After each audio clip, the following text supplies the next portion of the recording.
Okay, picture this. You're grading, you open a student submission, and it's honestly kind of impressive. Clean structure, strong vocabulary, confident tone. It reads like a kid who totally has it together. So you do what any reasonable teacher does. You ask a follow-up question. One question. And the student looks like you just asked them to explain quantum teleportation in Old English. If that moment feels familiar, welcome to episode 2 of Science Wise. Today is What's Different?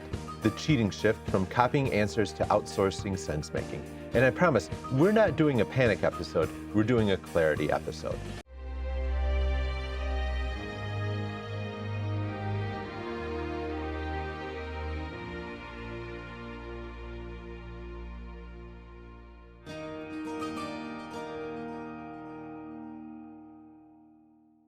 All right, I'm Peter Wise. I've taught for 23 years, 18 of that in Kentwood. I teach high school science. I'm teaching chemistry, physics, and a project-based class called The Science of Cooking. But this show is for all secondary disciplines. Today, I want to name the shift and then give you a couple routines that work in any class. So let's define the problem in a way that actually helps. For a long time, the integrity problem of school was mostly about copying a product, copying answers, copying a paragraph, copying homework, copying the final thing you turn in. Now, the bigger problem I see is different. It's not just copying the product, it's outsourcing sense-making. Sense-making is the part where the student has to look at something and go, wait, what does this mean? Then choose an approach. Try it for a step. Notice if it's nonsense, adjust, check, explain. Sense-making is the part that builds the brain. And when AI is always available, it's easier to skip the brain building and still hand in something that looks done. That's the shift. Not just copying answers, skipping the thinking. And before we go any further, I want to say this clearly, because this is where the teacher brains can slide into detective mode. Sometimes it is dishonesty, sure, but a lot of the time it's panic plus a skill gap. The student honestly doesn't know how to start, and AI becomes the life raft. They grab it, not to be evil, but to not feel dumb. So here's my rule for today. The move is the same either way. I still need learning proof, and then I coach.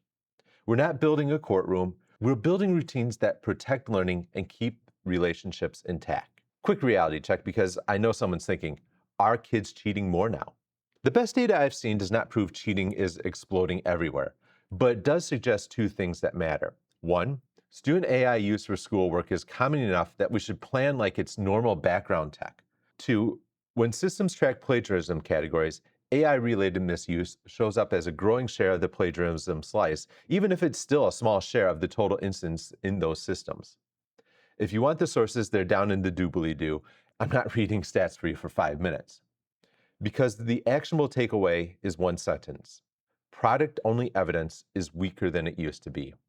And just to be clear, the output can be made to look normal. A student can literally tell AI, write this at a 9th grade level, make it sound like me, add a few grammar mistakes, misspell a couple words. So the old tells, perfect punctuation, fancy vocabulary, those are not reliable anymore. Some students will do that, many won't. But the point is we can't build our grading system on style cues anymore. And if we keep grading like the product-only evidence is strong, we're going to feel more confused and more exhausted. And look, if you're feeling a little existential about this, you're in a good historical company. Teachers have been worried about outsourcing thinkings for a long time. In Plato's Phaedrus, Socrates tells a story where a king warns that writing will make people rely on external marks instead of exercising memory, and then it can create the appearance of wisdom without the real thing. And when calculators showed up, we had a similar fear that students would stop doing the mental work.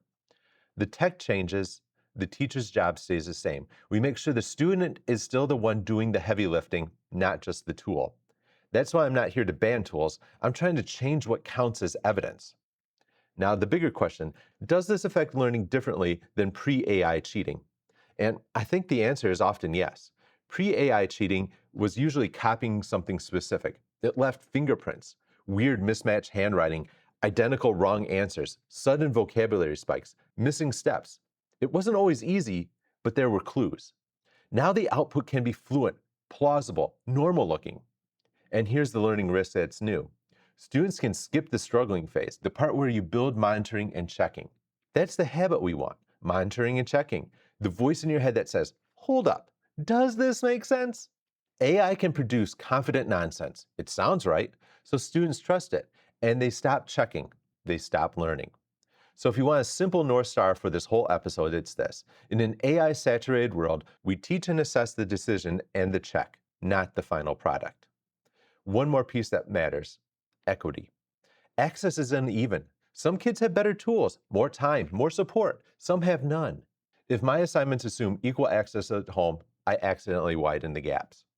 So when I say learning proof, I'm not just talking about catching cheating.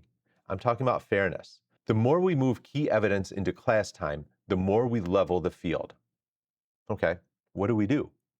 I'm going to give you two routines that work in any class. They're low prep, they don't require you to become a detective, and they reduce the drama because they give you evidence you can coach from. Here's the mind shift. Instead of guessing who used what, I designed the work so thinking has to show up at least once. Routine number one, the 8-minute in-class anchor example. This is the simplest thing that changes a lot. Before a bigger project that could be done with outside help, you collect one short snapshot of the core thinking in the class. 8 minutes, quiet, no help.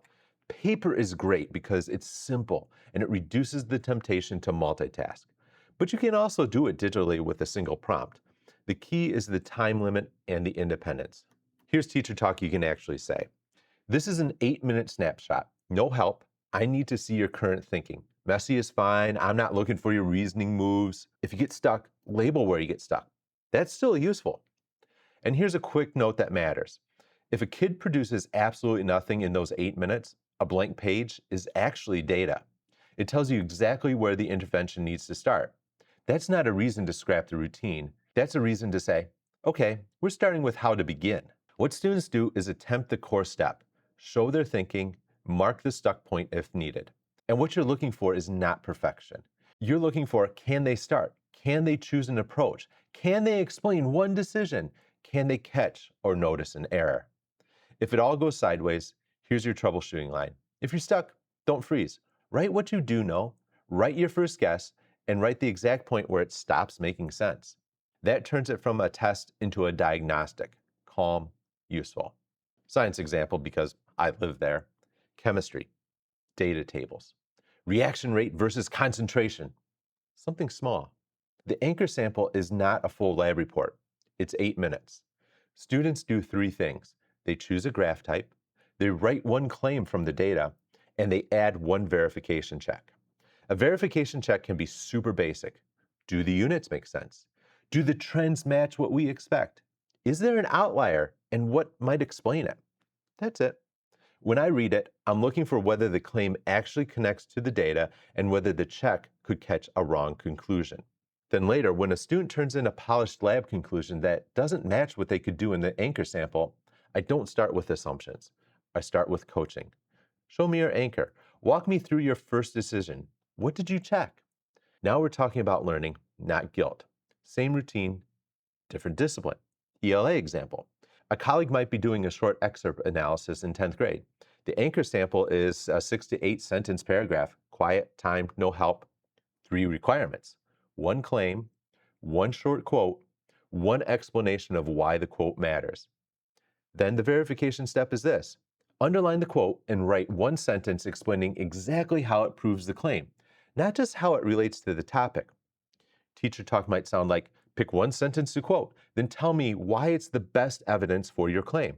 Don't summarize, explain how the words do the work.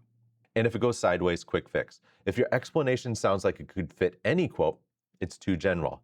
Name one specific word or phrase that does the work. Again, low prep, high signal. In math, the anchor simple is simply often the setup. Define variables, write the first equation, show the first move, then add a verification check, like an estimate or a second method check. And here's the line you could steal. If you use a calculator, or more likely AI, to get the answer, your job is now to prove it's not a hallucination. Show me the estimate that tells you this number is in the right ballpark. In social studies, the anchor could be sourcing plus a claim. What is the author claiming? What is one reason we might trust or doubt it based on the document? Then verify by cross-checking a date, a claim, or a detail against a second document detail or a context note. Same idea. Show your reasoning, show your check. Routine number 2, decision point plus verification step. This one is powerful because it changes what counts as the work. AI can generate a plausible output, but it can't replace a student's responsibility to choose and check unless we let it. So we stop grading only the final product. We explicitly grade a meaningful decision and a meaningful check. Here are some examples of a decision point. Choose the method and say why. Choose the evidence and say why. Choose the interpretation and say why. And examples of a verification step. Show one check that could catch an error. Unit check, reasonable check, counterexample, second source, second method, quote alignment. Here's some teacher talk you can use. Your grade lives here, what you choose and how you check it. If you got help, fine, but the check still has to be yours. Show me how you know it's not nonsense. What students do is make a choice, justify it, and show a check. What you look for is whether the check is real. Would it actually catch a common mistake? If it all goes sideways, here's a troubleshooting line. If your check would still pass even if your answer was wrong, that's not a check.